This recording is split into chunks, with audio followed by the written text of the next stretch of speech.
Welcome back, Life Science learners. In our lesson today, we're revising human impact on the environment. It's important that we again overview some of the main concepts and then try and apply that using that knowledge to answer some questions. Let's get straight into the lesson and review some concepts and then attempt to answer some questions. So let's look at some revision questions. As I mentioned, it's important that we obviously review some concepts. Let's get straight to those concepts. So we're going to talk about food security.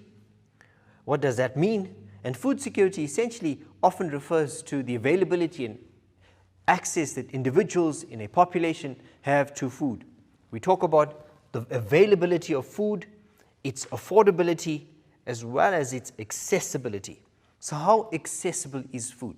So it's good to have food, but if that food is not being able to be accessed by people, it's also an indication of food insecurity.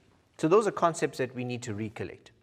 We also talk about the human exponential growth, and in terms of what has that meant in terms of the availability of food, space, resources, and the impact on the environment.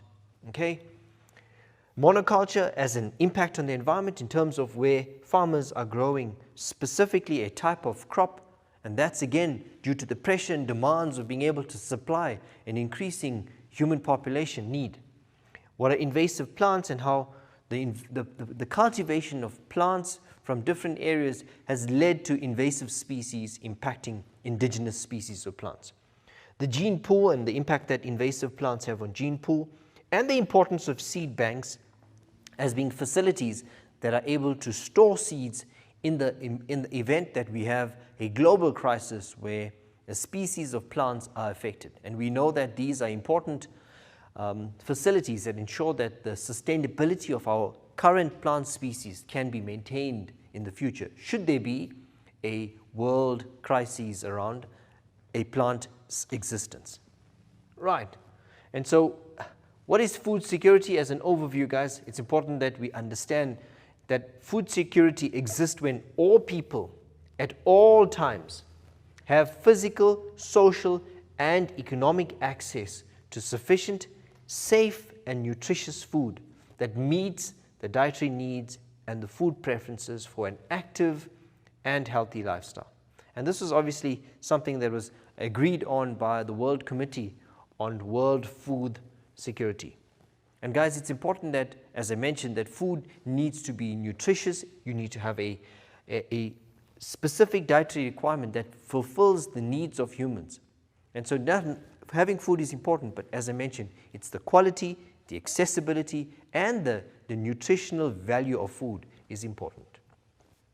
So while households are often described as either food secure or insecure, there are 4 levels of food security that describes the range of households in terms of experiencing and accessing enough food. Households with high food securities and marginal food securities make up the food secure category. So we have 4 levels. So we've got the upper 2, which have a good access or high access to them, and we've got those that have moderate or marginal access to food security. However, there are households with low food security and also with very low food security that make up the food insecure categories. And I've illustrated that in this. So these are the 2 levels that are significantly safe. However, these 2 are the levels that are of concern. And we find that these often form a significant proportion of the populations around many countries in the world that are affected by famine, drought, as well as conditions in the environment as a result of human impact. So again, we've got to look at that as a factor.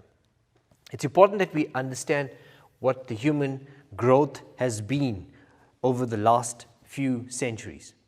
We know that the population has significantly changed over the last 50 years, and that radical increase is noted here.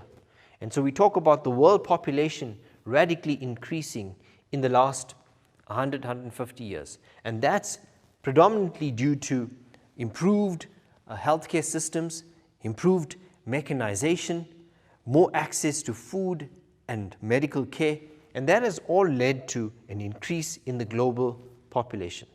However, it's important that we look at our current food production, and that is indicated on the blue line.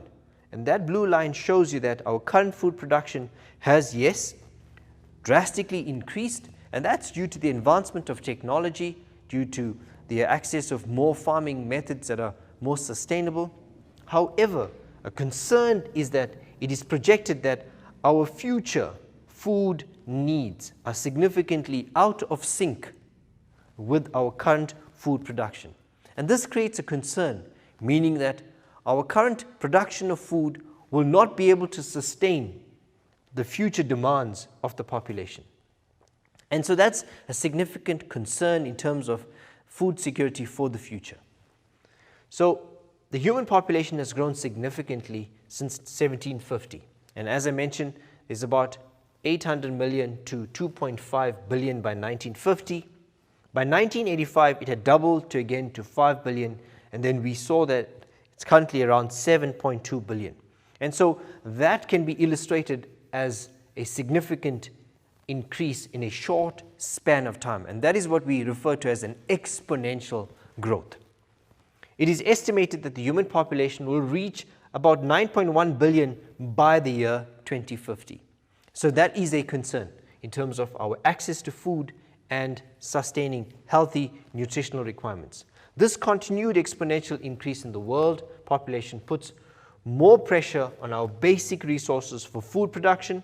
It is predicted that the demand for food will increase by 70% by the year 2050. The challenge faced by the agricultural sector is not only to produce 70% more food, but also to make 70% more food accessible. So guys, the production of food is important, but being able to make that food accessible to an increasing global population is a concern. We do know that the environment plays a significant role in how we're able to produce that food. So let's consider those factors when we talk about food security for the future. So guys, on that note, let's have a little break. I trust that you'll grab a little snack, and when we get back, let's take some questions on this concept. Have a little break, and I'll see you in a bit.